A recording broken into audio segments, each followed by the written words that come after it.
नमस्कार दोस्तों, फतेह क्लासेस में आपका स्वागत है।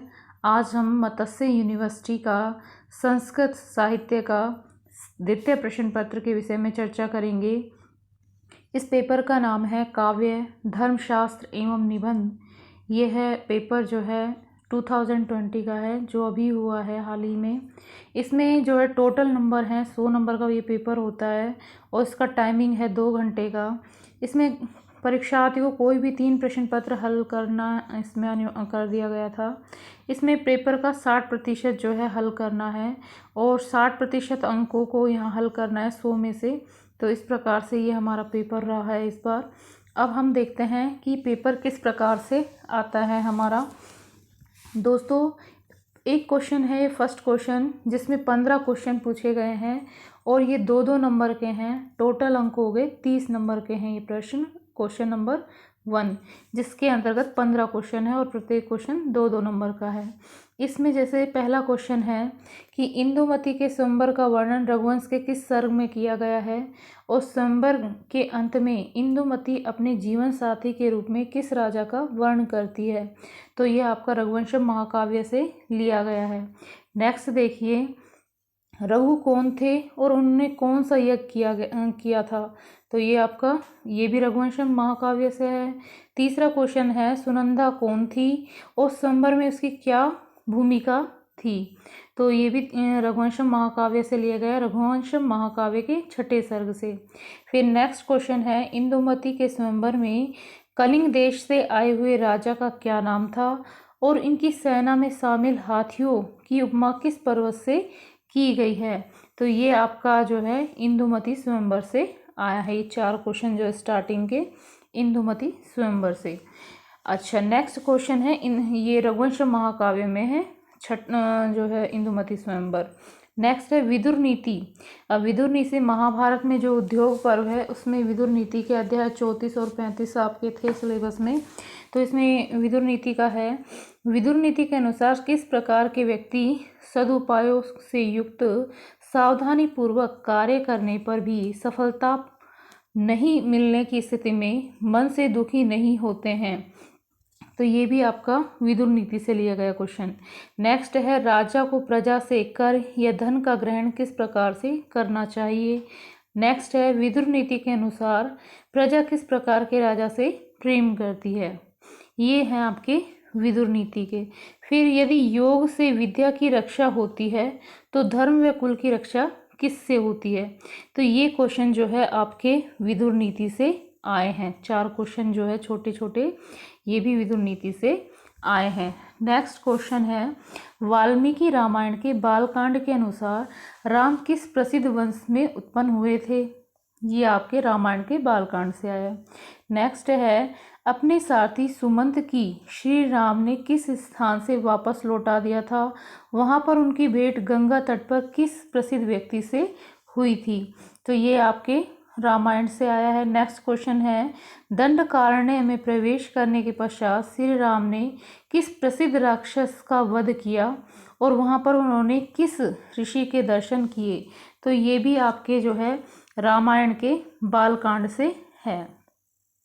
नेक्स्ट क्वेश्चन है आपका, सीता के अपहरण के पश्चात श्री राम की भेंट किस विशेष पक्षी से हुई जिसका अंतिम संस्कार उन्होंने अपने हाथों से किया। तो ये क्वेश्चन जो है आपके 4 क्वेश्चन है, ये भी आपके रामायण के बालकांड से लिए गए। अब ये नेक्स्ट 3 क्वेश्चन है, ये आपके पंचतंत्र से है कि पंचतंत्र के पंचम तंत्र का नाम क्या है और इसके रचनाकार कौन है। नेक्स्ट है, अपरीक्षित कारक के अनुसार किस प्रकार के व्यक्ति के समस्त गुण व्यर्थ सिद्ध होते हैं। नेक्स्ट क्वेश्चन है, यह भी पंचतंत्र से है, यह मेरा है, यह पराया है, ऐसे विचार किस प्रकार के व्यक्तियों के होते हैं। तो ये क्वेश्चन जो है पंचतंत्र से लिए गए हैं। अब नेक्स्ट है, इसमें श्लोक हैं जिसमें से एक की जो है व्याख्या करनी है, 2 में से एक की व्याख्या करनी है। तो यहाँ पर जो है ये हमारे व्याख्या आ गई हैं क्वेश्चन नंबर 2 के अंतर्गत। नेक्स्ट देखिए क्वेश्चन नंबर 3, इसमें जो है रघुवंशम से संबंधित क्वेश्चन है जो कि 6 नंबर का है। रघुवंशम महाकाव्य के षष्ठ सर्ग के अनुसार अज इंदुमती स्वयंवर का वर्णन कीजिए। नेक्स्ट है इसी का जो अथवा में है, रघुवंशम के षष्ठम सर्ग के आधार पर उपमा कालिदासस्य इस सूक्ति की समीक्षा कीजिए। तो ये उपमा कालिदास से संबंधित जो है क्वेश्चन आते रहते हैं कॉम्पिटिटिव एग्जाम में भी, तो ये आप इसको विशेष रूप से देखना। नेक्स्ट है कि एक श्लोक की सप्रसंग जो है व्याख्या कीजिए। तो इनमें से दोनों में से किसी एक की जो है सप्रसंग व्याख्या करनी है। विदुर नीति के अनुसार प्रजापालक राजा के प्रमुख गुणों को संक्षिप्त में प्रकाश डालना है। दूसरा ही क्वेश्चन विदुर नीति का अथवा में दिया है कि विदुर नीति के अनुसार व्यक्ति के जितेंद्रिय होने पर कौन कौन से लाभ की प्राप्ति होती है, संक्षेप में वर्णन कीजिए। तो ये आपके विदुर नीति से संबंधित एक क्वेश्चन है। नेक्स्ट है क्वेश्चन नंबर 6। इसमें जो है एक सप्रसंग व्याख्या पूछी गई है, इन दोनों में से एक करना है अथवा के अंतर्गत। और फिर है वाल्मीकि रामायण के बालकांड के आधार पर महर्षि नारद का वर्णित राम के गुणों पर प्रकाश डालिए। और इसी में अथवा में है बालकांड प्रथम सर्ग के कथनांक का सारांश लिखिए। तो ये आपके रामायण बालकांड से संबंधित है। नेक्स्ट है इस क्वेश्चन में जो है सप्रसंग व्याख्या करनी है और इसमें से दो में से एक की जो है सप्रसंग व्याख्या करनी है। तो ये आपके जो बुक्स हैं इसमें आपकी विदुर नीति है, रघुवंशम है और रामायण बालकांड है, अपरक्षित कारकम है, पंचतंत्र। तो इनमें से जो है व्याख्या ली गई है और एक एक व्याख्या जो इनमें से करनी है और ये सभी व्याख्या हिंदी के अंतर्गत करनी है।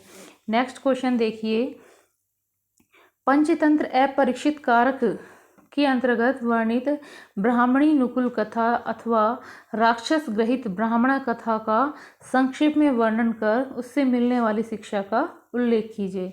तो ये आपके एक क्वेश्चन आएगा पंचतंत्र से, जो कि नेक्स्ट है आपका 10वां क्वेश्चन। इसके अंतर्गत एक विषय पर निबंध लिखना है, कोई भी एक टॉपिक है, इन पे से 4 दिए हुए हैं, इनमें से किसी एक टॉपिक पे जो है निबंध लिखना है। जैसे इसमें संस्कृत भाषा का महत्वम है, मम प्रिय कवि ही है, विद्या धर्म सर्वधनेषु प्रधानम है, परोपकार परमो धर्म है। इस प्रकार से 4 टॉपिक दिए गए हैं, इनमें से किसी एक पर आपको निबंध लिखना होता है। नेक्स्ट देखिए, निम्नलिखित सूत्रों में से किन्हीं 2 सूत्रों की साधारण व्याख्या कीजिए। तो ये हमारा है कारक प्रकरण, और कारक प्रकरण के अंतर्गत जैसे 4 सूत्र दे दिए गए और किन्हीं 2 की जो है हमें व्याख्या करनी होगी उदाहरण सहित।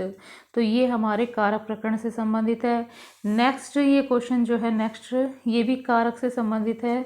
2 वाक्यों में रेखांकित पदों के कारक सूत्रों का उल्लेख करना है। ये एग्जाम्पल देती है और इनमें कौन सा सूत्र लगेगा कारक का उसके बारे में पूछ लिया गया है, तो उसका हमें उल्लेख करना होगा जो सूत्र है उसका। तो इस प्रकार से 4 दिए हुए हैं, इनमें से किन्हीं 2 का हमें उल्लेख करना होगा। तो दोस्तों इस प्रकार से हमने बीए पार्ट 3rd ईयर के इस वर्ष के जो पेपर हुआ है सेकंड पेपर, इसके विषय में चर्चा की। आपको वीडियो कैसा लगा कमेंट सेक्शन में बताइएगा। थैंक यू दोस्तों।